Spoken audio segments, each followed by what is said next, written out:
Browns halftime show brought to you by me, Moohead Radio, the longest running podcast for Northeast Ohio sports on the entire internet. All right. So we didn't get Baker Mayfield. We didn't get OBJ. We didn't get Jarvis Landry. Yes, we got no bananas. So what exactly did we get? What I want to do, first of all, is say hi to everybody who's joining me on the program. It's nice to see people watching. And I know this is not the most exciting thing. You were probably hoping to get a glimpse of some of these starting players, but it's more important that we decide who the players are that we're going to keep for this roster, folks.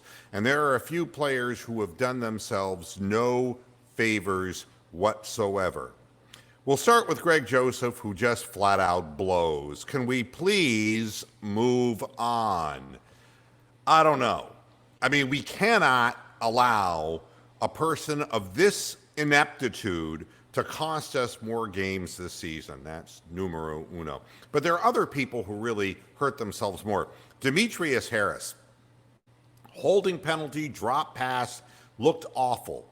Looked awful in the time he was on the field. Can't afford that. Austin Corbett. I mean, what in the hell happened? What the hell happened to Austin Corbett? Well, he's trying to play center now, and it doesn't look like he was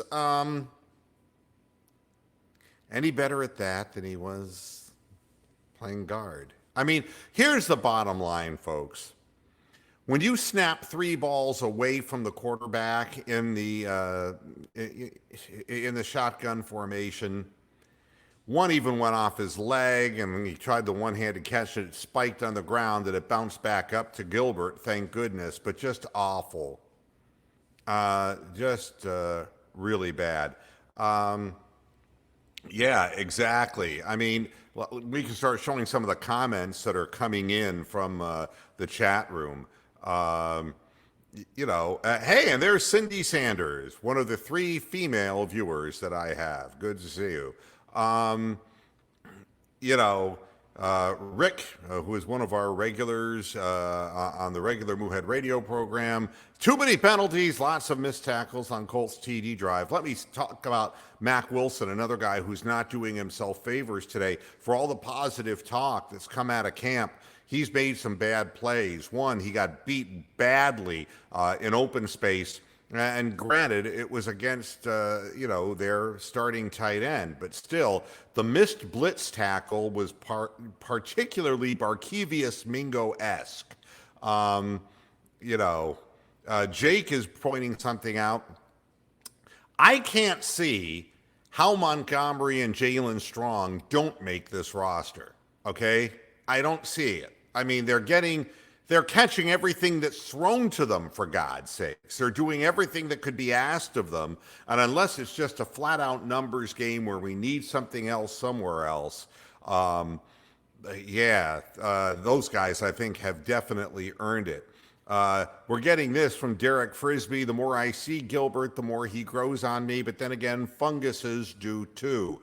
I think what you're seeing more is the offensive scheme than you are seeing Gilbert Gottfried. However, I will say this. Garrett Gilbert is playing within himself, and really that is the important thing. And Jose, you're right on spot.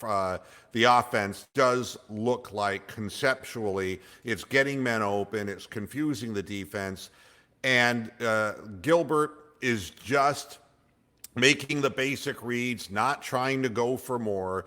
He's trying to make a roster, folks. And that is exactly what we're seeing. Jim Hammer, my buddy from Columbus, Ohio, Mac is overrunning plays, and this has been the rap on Mac Wilson coming out of college, and that's taking bad angles. You saw that happen on the missed blitz.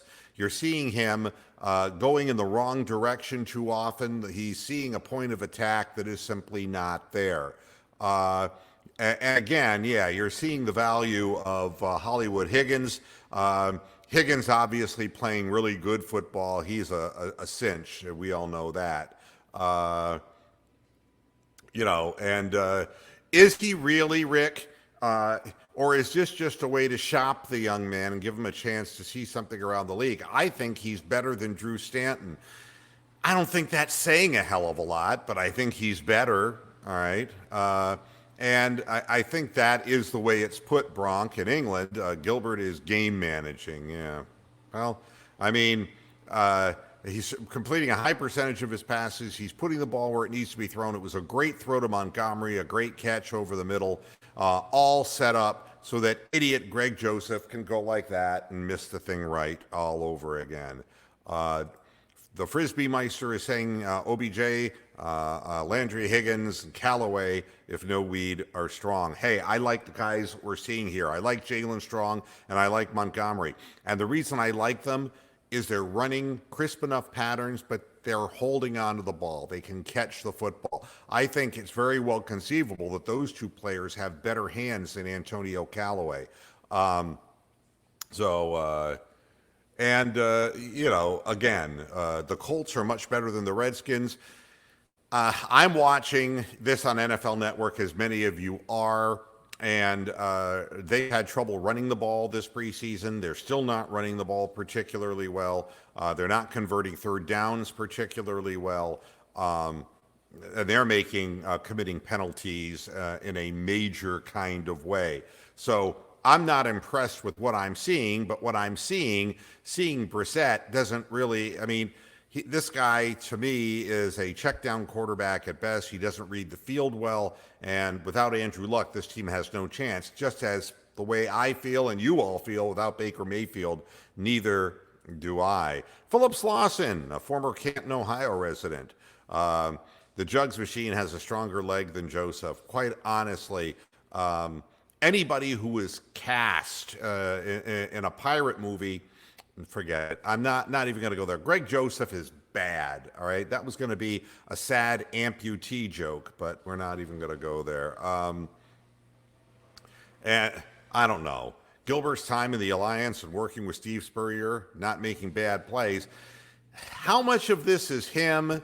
He really did. He looked panic-stricken when the rush came at him the one time. And he's playing against second and third unit guys, but I would say our depth is better than their depth. All right. Can't speak for the starters right now because we didn't see them, but from what I heard on Wednesday, but especially Thursday's practice, they dominated, running various stunts and blitzes. Dearness Johnson is playing well, and here's the deal. Kid like this is going to get shopped around the league. I don't think there's a chance that he plays unless Hilliard is truly hurt. And it's, in a way, it's a shame because I think Dearness Johnson actually has pretty good feet. But this has been a problem for the Colts, too, is over pursuit. We saw that with Greg Williams' defense last year. We're seeing it again this year from them, not from us. This over-committing, and the cutback is wide open. Brissett's good, but not starter. No, Brissett's not good. They're not going to win much of anything with him. And Redwine can't cover anything except a UB40 hit. And even Roxanne. I don't know what she's damning and laughing at, but hey, it's good enough for me.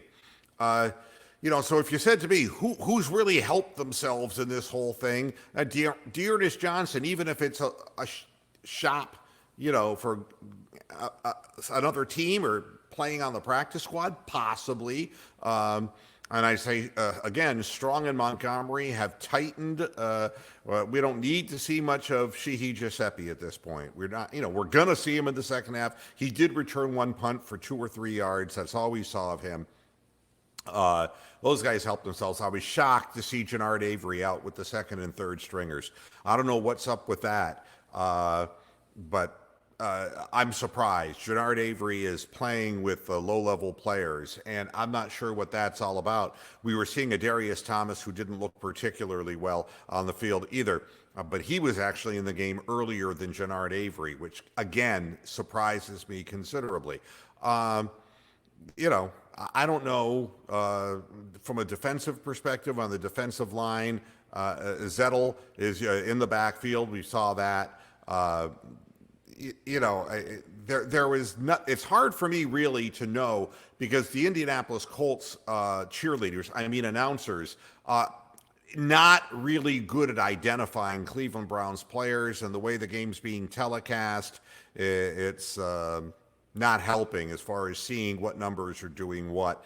Um, uh, but I'd say Austin Corbett has really hurt himself, and I'm wondering if he can play. Um, uh, Hammer is talking about that. Kozar had a great comment about how being able to contribute on special teams. Uh, well, not really. Sheehy Giuseppe, I don't think is really even in the equation right now. You need people. Some of your wide receivers are going to get hurt. Odell Beckham gets hurt every year, folks. You're going to need that. That's you know, and again, that's correct, Mr. Fergus. We weren't seeing a lot of pass rush from the Colts, nor a lot of stunting and blitzing that would confuse the offensive line. So we don't really see, and I don't think you really want to see Garrett Gilbert with major pressure on him in real game speed action.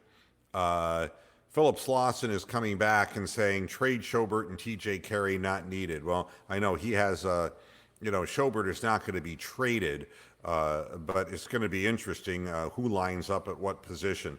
But I can tell you this, Mack Wilson did himself no favors, and we can see big plays, but we're seeing more of what Freddie was talking about a week ago, that he is missing plays on the field.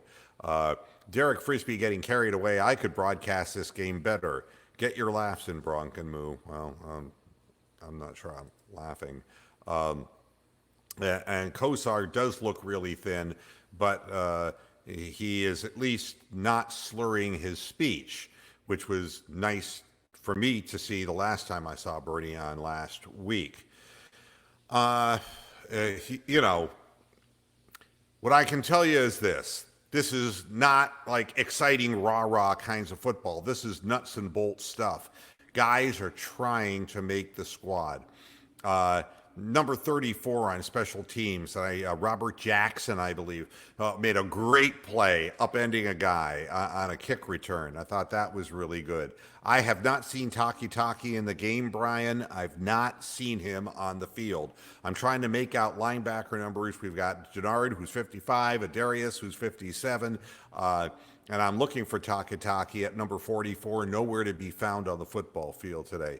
We're kicking off right now. It's time to go back and check out the second half. I will be back after the game with the Browns post-game show. Thanks for tuning in. I'll see you later. Until then, hasta la vista, Pastorheads. After the show, I'll be here.